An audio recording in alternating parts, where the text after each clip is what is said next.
Hi, I'm Andrew, and in this tutorial I'll show you how to use JetSmartFilters with JetEngine to filter map listings in bricks. We'll cover the basics of creating a dynamic interactive map layout, including proximity filtering and displaying filtered posts on both maps and grids simultaneously. If Bricks is your editor of choice for WordPress, you'll see how seamlessly it works with Crocoblock plugins, offering some of the best filtering options for maps.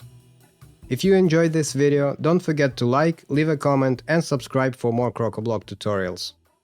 Ensure Bricks, JetSmartFilters and JetEngine are installed and activated.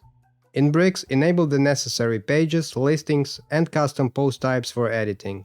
Next, in the JetEngine dashboard, enable the Map Listings module and go to the Map Settings section, select a map provider like Google Maps and enter your API key. If you'd like to get a Google Maps API key but you're not sure how, check out our tutorial linked here. For the smart filters, go to the indexer settings and enable the Use Index Filters option if you want users to see how many items are in each filtering category.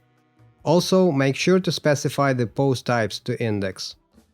For this tutorial, I've created 10 custom posts with information about companies that will appear on the listing map. The data is stored in various field types, including text, checkboxes, numbers, and map fields, enabling the use of different filter types. I also created a taxonomy with several categories, and each post is assigned to at least one category. Next, I've created two types of listing templates to showcase the information about these custom posts using the Bricks editor. One for displaying company data in a map layout and another in a grid layout.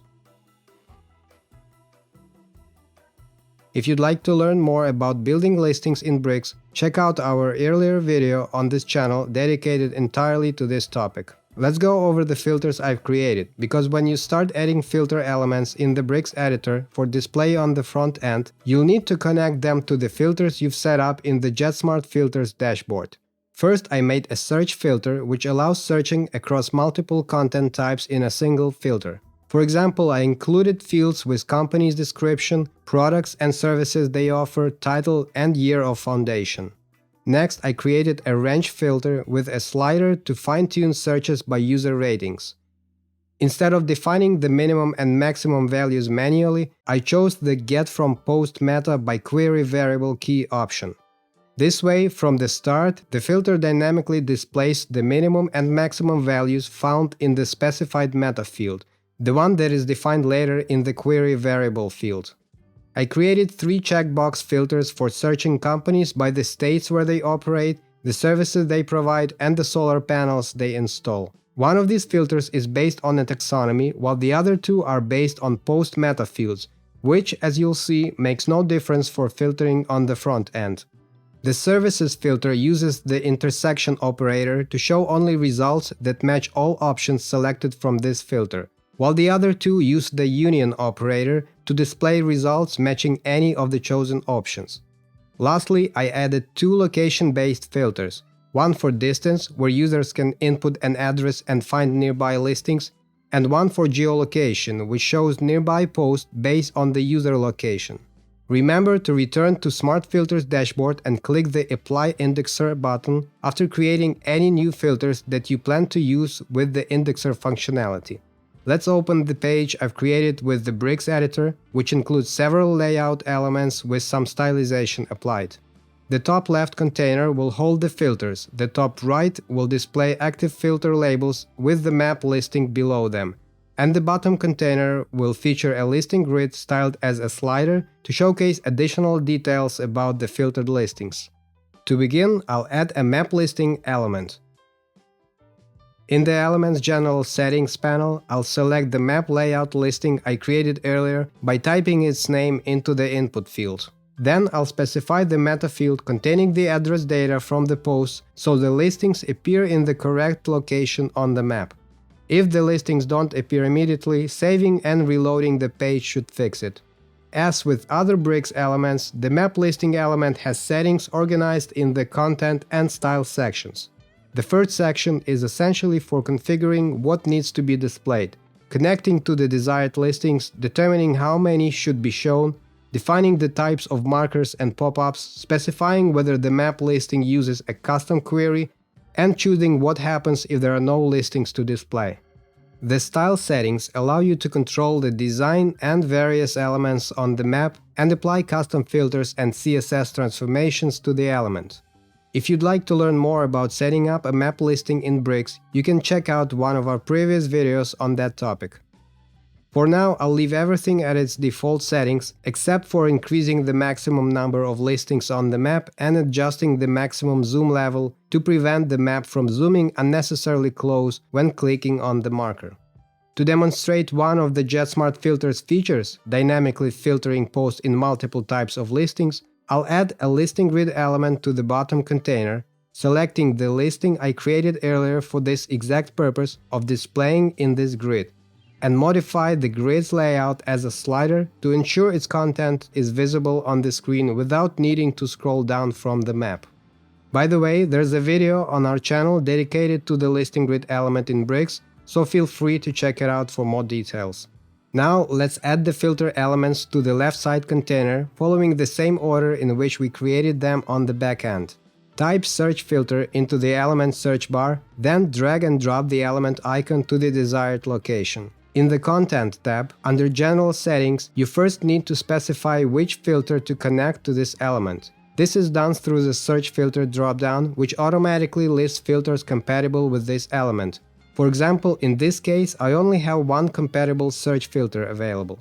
The next important setting for this filter and all other filters is selecting the listing provider to which the filter will apply. In the This Filter For dropdown, you'll see several JetEngine options, such as JetEngine Calendar, JetEngine, which targets the listing grid element, and JetEngine Maps.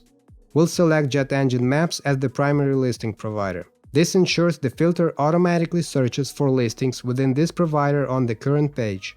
The Apply Type setting determines how the filter updates the listings. Ajax allows the listing content to refresh dynamically without reloading the entire page, and it has different settings for different filter types. For input-based filters like search, the filter may be activated when users click the Apply button or type a specific number of characters, while for filters like checkboxes or range filters, the filter may activate automatically upon any value change. Page reload refreshes the entire page when the filter is applied and can be activated by clicking the Apply button or pressing the Enter key on the keyboard. Mixed reloads only the listings while assigning a new URL to the page. It requires the same activation methods as the page reload. You can also enable the display of a filter label or, as I've done this time, modify the placeholder text, either during the filter creation stage or later in the content settings, to let users know what the filter does. The next setting in this filter is an input field labeled Query ID. This is used when you have multiple listing providers of the same type on the page and need to specify which one the filter should connect to. In such cases, you assign the provider a CSS ID in its advanced settings and input that ID here. The next toggle, Additional Providers Enabled, allows you to configure a secondary listing provider. Since I need to connect to a listing grid element on this page, I'll start by clicking on the field labeled Additional Providers List. From the drop-down menu, I'll select the additional provider, in this case JetEngine. If there are multiple providers of the same type on the page, you can define a specific one by entering its query ID. However, since I only have one JetEngine grid here, I skip this step. You'll also notice an Add Item button, which allows you to include even more providers if needed. For the most part, the general content settings are consistent across all filter types, while the style settings deal with the design and layout specifics of each element. I'll mostly leave the default style settings, since the focus is on demonstrating how filters interact with the map listing rather than their styling. With the search filter completed, let's move on to adding another one, a range filter. I'll drag the range filter element into the Filters panel, link it to the pre-built filter, define the primary and secondary listing providers, and enable label visibility.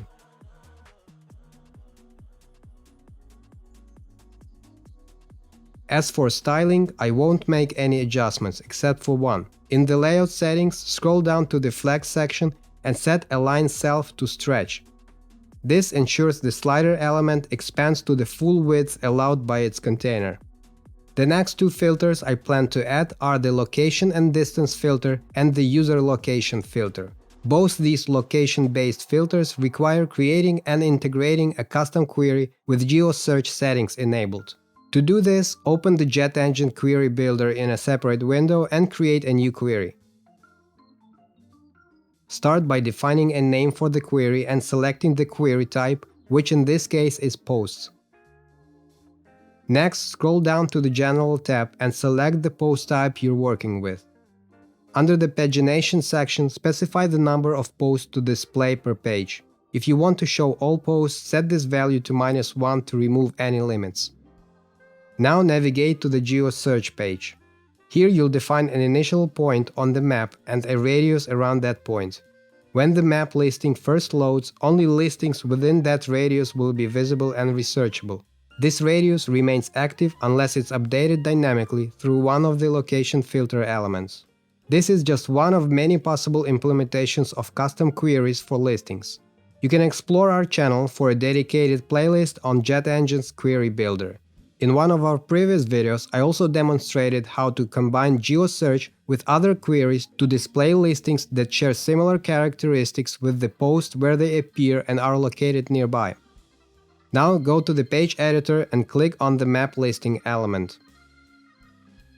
Open the Content Settings panel. In the Custom Query section, toggle on Use Custom Query and select the newly created query from the drop-down menu. Next, do the same procedure for the listing grid element on the page.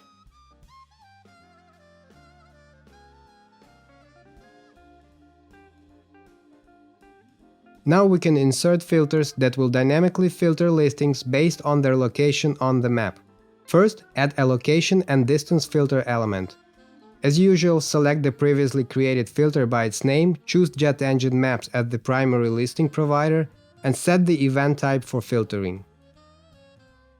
If needed, update the placeholder text for a better UX. This filter allows users to input a location, select a radius, and filter listings that fall within that radius. In the Distance List section, you can adjust or add the radius options. Additionally, this filter has a target icon feature that enables users to search based on their current location if they allowed location permissions without typing in their address. If the permission for user location is not granted, the search will default to the point set in the query GeoSearch settings. For this filter, I will also go to the location and distance inputs under Style Settings and set the location input width to 60%. This ensures the radius input field is wide enough to display values clearly, enhancing the user experience. Next, I add a user geolocation filter element and connect it to both the map listing and listing grid elements. This element has minimal settings as it's not visible to users. It overrides the initial map centering from the GeoSearch settings, focusing the map on the user's detected location, while using the same radius defined in the custom query. Next, let's add 3 checkboxes filter elements that connect to the post category states and checkboxes meta fields with services and panel types data. Drag a checkboxes filter element into the left panel and configure it in the content settings. Here, select the filter's name, choose the listing provider, and modify the apply type. Checkboxes filters come with a few special content settings. The additional settings section lets you customize how the filtering options are displayed and navigated. For example, you can add a search bar for filters with many options, limit the number of visible options with a View More toggle, convert the filter into a drop-down menu, or enable scrolling for easier navigation. A feature unique to the Bricks builder is the ability to hide the checkboxes elements of the filter directly from this panel. In Elementor or Block Editor, achieving this would require extra steps within the style settings. If you enabled indexing while creating the filter, the Indexer options section will also appear. By toggling on Apply Indexer and Show Counter, users will be able to see how many posts are associated with each filtering option. You can further decide whether to display options with no posts and whether the counters update dynamically based on other filters or remain static. I'll also add 2 more checkboxes filter elements below to complete the filter setup. Other useful tools available in Bricks with the JetSmartFilter plugin that are not filters but significantly enhance filtering and navigation through listings are the Remove Filters and Active Filters elements. First, I'll add the Remove Filters element and link it to both listings on the page. This button clears all applied filters in one click and is visible only when filters are active. After configuring its basic content settings and styling it as a button, I'll move on to the Active Filters elements, which also become visible on the front end once any filters are applied. It displays the labels for active filters along with the selected filtering variables. With the new adjustments to the content and style settings, the Active Filters element will be ready to go. Let's publish the layout and preview it in Bricks. Since this demonstration is running on a local server, the website cannot access my geolocation. As a result, the map defaults to a custom geosearch point, which was set in the custom query we used for displaying posts within a 500-mile radius of that location. On the map, posts are displayed as individual markers or grouped into clusters when they are located close to one another. Depending on the configuration of the map listing element, dynamic information from the post appears in a pop-up when I hover over or click on a marker. In our case, the action is set to click. At the same time, the same posts are displayed in the bottom listing grid, which is styled as a slider. Since we synchronize the filter effects across both listing types, the map and the grid will update simultaneously when filters are applied. Let's see how that works. The search bar connects to various meta fields from the post, and the search filter activates after the user types just 3 characters. It displays matching posts based on the company's title, specific services they provide, or keywords found in their description. As you can see, the post selection updates instantly in both the map and grid layouts thanks to the chosen Ajax apply type, which is used for all other filters as well. The slider filter displays the minimum and maximum user ratings for the associated companies. Adjusting the slider dynamically updates the map and listing grid to show only posts matching the selected ratings, and the map automatically adjusts its zoom level to show the filtered results. There are several ways to reverse the filtering. You can erase the input, click the X button that appears within some filters, view the list of applied filters in the Active Filters element and dismiss them individually, or remove all filters at once using the dedicated button, which returns the layout to the default state. Next, I'll test the location and distance filter. Typing a random location address into the search field triggers address suggestions after 3 letters, a feature included with the Google Maps API. After selecting an address, the map and grid automatically refresh. If no posts fall within the default radius, adjusting the range updates both the map and the grid. In this tutorial, I created listings connected to 10 custom posts, but only 8 of them can be seen so far. 2 posts have addresses that fall outside of the GeoSearch radius defined in the custom query, so they don't appear in the listings. But what happens if I put their location into the location and distance filter? By entering the address and expanding the radius to include those previously hidden posts, they do in fact become visible. This demonstrates how the location and distance filter overrides the default GeoSearch settings when it's activated. By default, clicking the aim icon in the location filter centers the search around the user's location, provided the necessary permissions are granted. In this tutorial, since the website didn't receive location data, the filter targets posts near the predefined GeoSearch point. I configured all the checkboxes filters to display options in a drop-down layout and enabled the indexer functionality, which shows counters indicating the number of posts available for each option. I also added a search bar to one of the filters. As you can see, activating any filter dynamically updates the displayed post and also refreshes the counters in real time across all filters with indexed options. Note that for these checkbox filters I use different relational operators. The services filter uses the intersection operator, displaying only posts that meet all selected criteria. Meanwhile, the other dropdowns use the union operator, which expands results when multiple options are selected. When filters are applied, the results are dynamically refined, showing only the posts that meet all active criteria. This makes filters an incredibly powerful tool for exploring listings. Users can easily categorize posts by individual attributes or combine criteria for more specific results. It's up to website developers to design effective filter systems that help users navigate content seamlessly. And with tools like JetSmartFilters and JetEngine, the possibilities are almost endless. And the map listing is a standout feature that adds unmatched value to layouts with filters. It provides a clear visual representation of locations, making it much easier for users to understand information at a glance compared to reading addresses in text. I hope this tutorial on the usage of JetSmartFilters and JetEngine helps you build modern, dynamic layouts with the Bricks editor. Please share your thoughts, questions, or suggestions in the comments below, and we'll do our best to respond. Don't forget to like this video and subscribe to our channel for updates on future tutorials. That's all for now, take care.